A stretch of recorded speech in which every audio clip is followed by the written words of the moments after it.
Uy guys, meron akong dinuguan dito. Galing nga to ng Bataan sa bahay namin. Niluto to ni mama. Sabi nga ni mama tsaka ng kuya ko, damihan ko na. Pero sabi ko konti lang kasi hindi ko naman makakain lahat. Yung tipong isang kainan lang. Kasi nga diba wala naman akong ref dito. Wala naman ding ref dito sa dorm. Dinagdagan ko nga pala ng water to habang iniinit ko tsaka ng suka. Meron nga palang gata to kaya medyo maputi. Akala ko nga nung una laman loob tsaka ulo. Yun pala puro laman pero masarap pa rin naman. Pagkainit ko nga sa dinuguan agad na rin ako nagsayang. Nilagyan ko na din ng suka para kung sakaling hindi ko maubos, hindi mapanis. Medyo pagod nga ako sa trabaho kaya habang naghihintay maluto yung kanin, inaantok ako. Kaya sabi ko sa sarili ko, makapasok nga muna sa room at makahila-hilata. Dati nga pag umuwi ako, grabe para ka nasa impyerno sa init. Pero dahil meron tayong karton nilagay sa bintana, kahit paano naibsan yun. Naisip ko magbasa na nga muna ako ng libro. Ito nga pala yung Tom Sawyer. Regalo pala yan ng girlfriend ko sa akin ng birthday ko. Nung maluto nga yung kanin naisip ko magtimpla ako ng matcha latte. Ang sarap nga nito, hindi mo na kailangan bumili sa mga coffee shop. Bigay nga pala sa akin ng girlfriend ko to nung umuwi siya. Ayaw kasi nung mga tao sa kanila nito, lasang damo daw. Ako naman, paborito ko to. Mas gusto ko nga pala dito yung malamig kaya nilagyan ko ng yelo kumpara sa mainit. Pero ikaw, anong gusto mo? Ganda rin yata pan diet to. Medyo kumakalam na nga yung tiyan ko kaya sabi ko, kain na nga din ako kahit medyo maaga pa. Medyo napachismis pa nga ako dito kay Ate Brandy. Akalain mo, Brandy pangalan niya kahit babae siya. Tinatanong niya kasi yung TikTok ko. Sabi ko mag-order siya showcase ko pero hindi ko naman binibigay ko anong TikTok ko. Siya, kain na nga. Kain na po. Dinuguan ni Ermat. May gata yata to.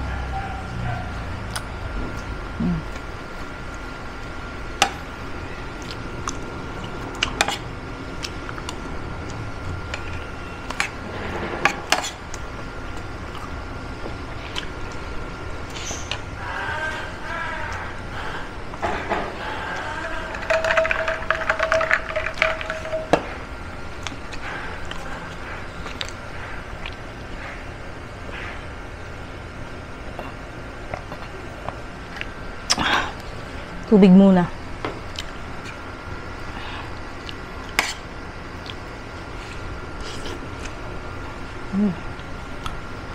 Sakot to. Ngayon lang uli.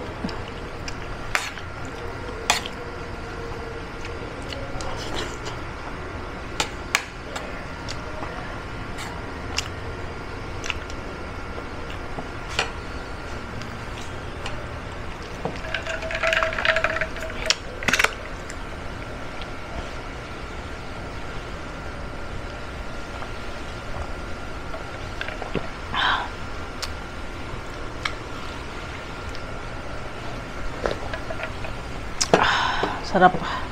Maganda sa metabolism.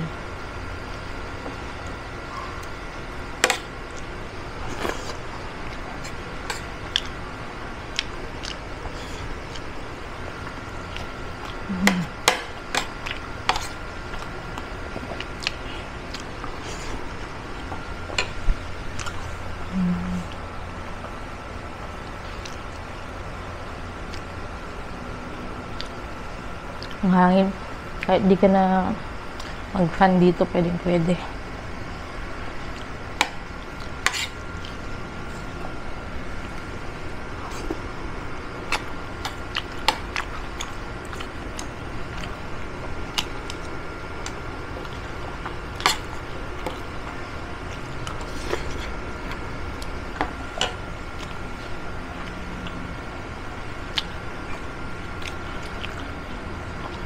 Dati talaga, hindi ako kumakain ng dinuguan. Hindi ko talaga kaya, kahit luto ni mama. Tapos one time, nagpunta ako ng Pampanga. Pumunta ako sa isang kaibigan, naka-Pampanga. Meron silang doon, dinuguan. Tinikman ko. Tapos ayun, magmula nung kumakain na ako ng dinuguan.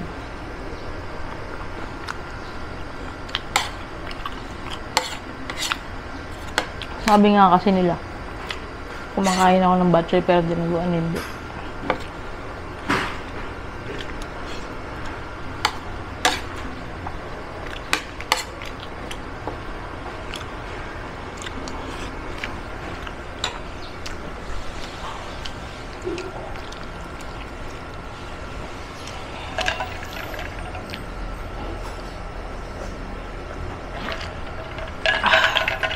Pag malamig, mamaya na. Tubig muna tayo. Sarap yung matcha pag malamig talaga.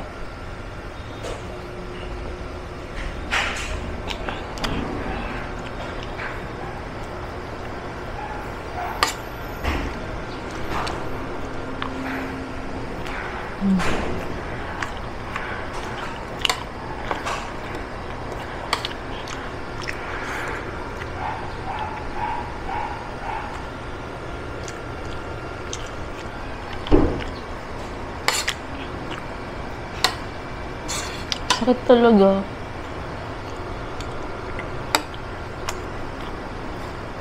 Sobrang kasi akong kakain ng itlog. Tsaka, parang 3 days straight ako nag-soft drinks.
Merong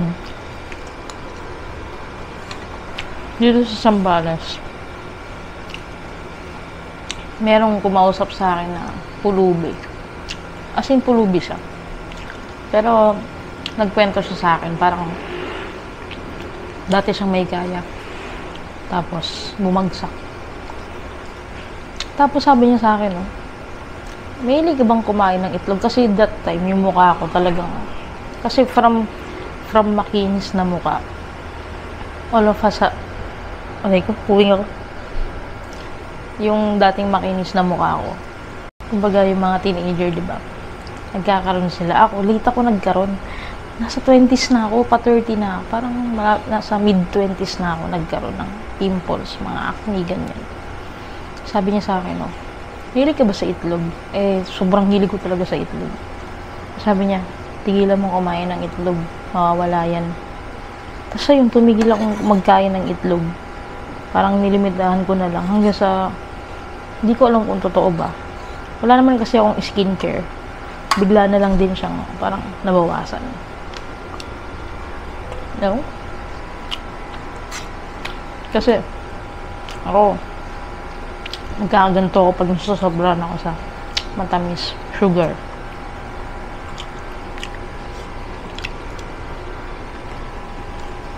Tsaka pag sobra-sobra kaya sa protina.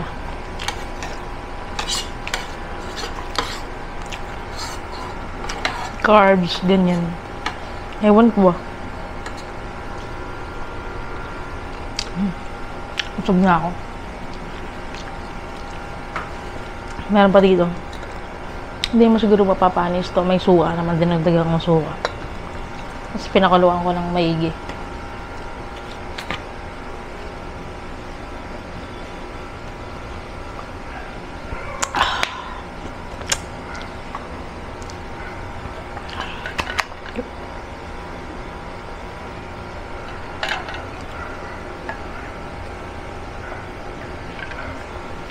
Sarap.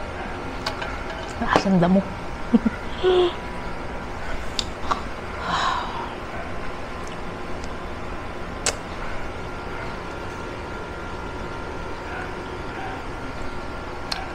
Itong orange ko. Kailan ko pa ba nyo ito? Friday. Naiwan ko dyan sa room. Buti hindi nasira. Kanina ang paggawa ko ang init. Bagong lutong orange. Excuse.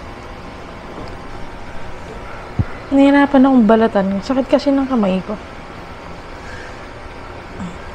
Yung kuko ko, yung kabila malinis, yung kabila hindi. Ito kasi yung may gloves sa work. Ito wala.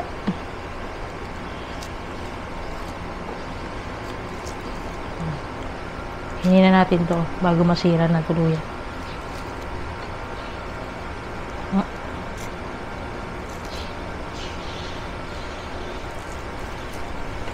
Paano kayo kumain ng orange?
Na.